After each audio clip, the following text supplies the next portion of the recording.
Hello, good morning. Welcome to my channel Suchismita lifestyle. সবাই কেমন আছো? আশা করি সবাই খুব ভালো আছো। আমিও ভালো আছি। আর হ্যাঁ, অনেক দিন বাদেই আবার আমি ভাবিনি ব্লগ করব।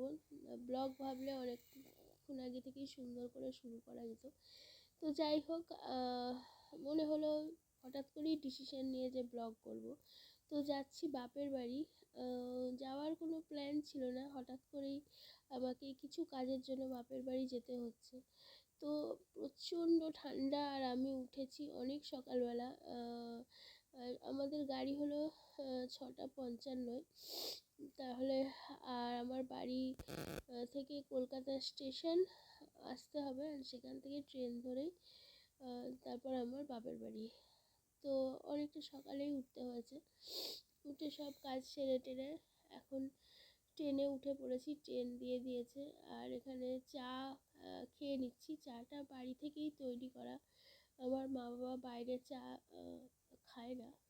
তো এরকম ছোট ছোট কাপ কিনে নেয়, বাড়িতেই চাটা তৈরি হয়, তারপরে কাপে ঢেলে আমরা খাচ্ছিলাম। আর টুকটুক করে আমি একটু ভিডিও করছিলাম, মেনলি করছিলাম যে শর্টসের জন্য। তারপরে ভাবলাম যে অনেকদিন তো ব্লগ দিই না, তো একটু ব্লগ দিই।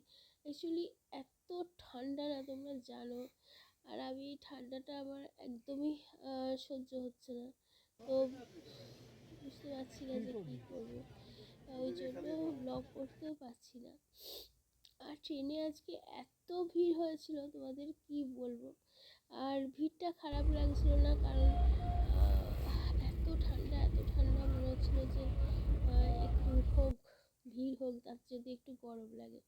তো আমার বাপের বাড়ি স্টেশনে নেমে পড়েছি। সামনে আমার বাবা আর ছেলে যাচ্ছে, আর পেছনে মা, এইদিকে আমি। সাংঘাতিক হাওয়া দিচ্ছে। তারপর আমরা এই লাইনটা ক্রস করে নেবো, আর এখানে টোটো ধরবো। আমাদের স্টেশনের সামনেই একদম বাড়ি, কিন্তু যেহেতু এখন একটু ঘুরে ঘুরে যেতে হয়, আমাদের স্টেশনে অনেক কাজ হচ্ছে, তার জন্যই টোটোটা ধরা, না হলে হেঁটেই চলে যাওয়া যায় বাড়ি। আর বীভৎস হাওয়া দিচ্ছে, কি বলবো, মানে তো গলা ফলা পুরো ভেঙে গেছে। তো বাড়ি ঢুকতে ঢুকতেই তারপর পোস্ট অফিসে ছুটতে হলো, মেন যে কাজগুলোর জন্য আমি এসেছি। কিন্তু কি আর করা, পোস্ট অফিসে অনেকক্ষণ বসে থাকার পরেও এখানে স্টাফ আসেনি, তাই বলল যে আপনার কাজ হবে না। তো অগত্যা বাড়ি চলে যাওয়া আর কি। আর বাড়িতে এসে মা চা বানিয়েছিল আদা গোলমরিচ দিয়ে, সেটা খেয়ে একদম শরীরে যেন একটা আলাদা রকম অনুভূতি, ভালো লাগছিল এই ঠান্ডায়। চাটা খুব খুব সুন্দর হয়েছিল। তারপর মা বানিয়েছিল পাটিসাপটা, এরকম এর থেকেও বড় কৌটো করে সরু চুকুলি পাটিসাপটা সব আমার শ্বশুরবাড়িতে আমার মা নিয়ে গেছিলো। বাট এমনই আমার মানে অবস্থা আছে, সেগুলো যে ভিডিও করে রাখবো, তোমাদের দেখাবো, সে আর আমার হয়নি। যাই হোক, তো সেই পাটিসাপটাই মা গরম করে দিল, আমি বসে বসে খাচ্ছিলাম।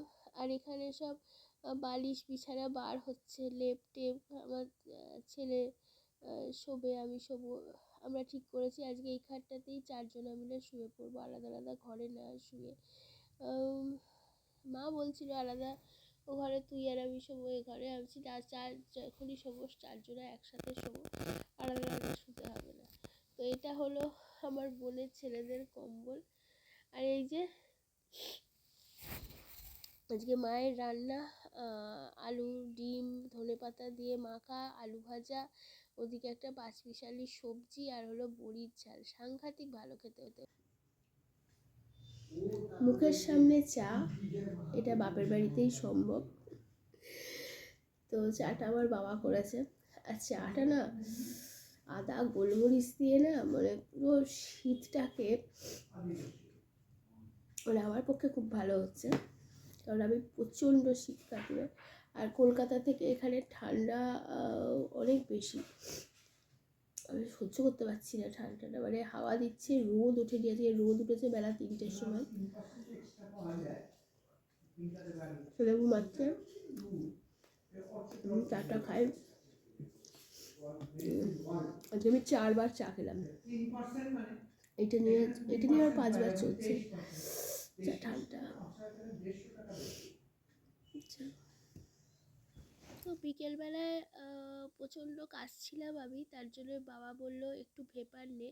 আর এই ভেপার মেশিনটা মা কিনেছে। আমি ভাবছি আমিও একটা কিনে ফেলবো, কারণ আমার যা শুরু হয়েছে ভেপার নিতে আমার পুরো মাথাটা হালকা হয়ে গেল, আর এত সুন্দর মানে ভালো লাগছিল। তবে এটা একবার নিলে হবে না, অনেকবারই নিতে হবে। কিন্তু ছেলে না ঘুমোলে আমি পারবো না, নাহলে এই যে গরম আগুন সেখানে এসেও হাত দেবে, ডিস্টার্ব করবে। যাই হোক, মা একটু বেরিয়েছিল, মায়ের রিহার্সাল ছিল, মা এসে চিড়ে ভাজলো। বিকেলবেলা একটু চিড়ে ভাজা খেয়ে নিলাম। আর এই দেখো রাত্রের ডিনারে সকালে যেটা হয়েছিল সেটার এই যে মা সরু চুকুলি বানিয়েছে, কিন্তু আমি গরম গরম ভাতই খেলাম, আর ছেলেও ভাত খেলো। আমি কাল সকালে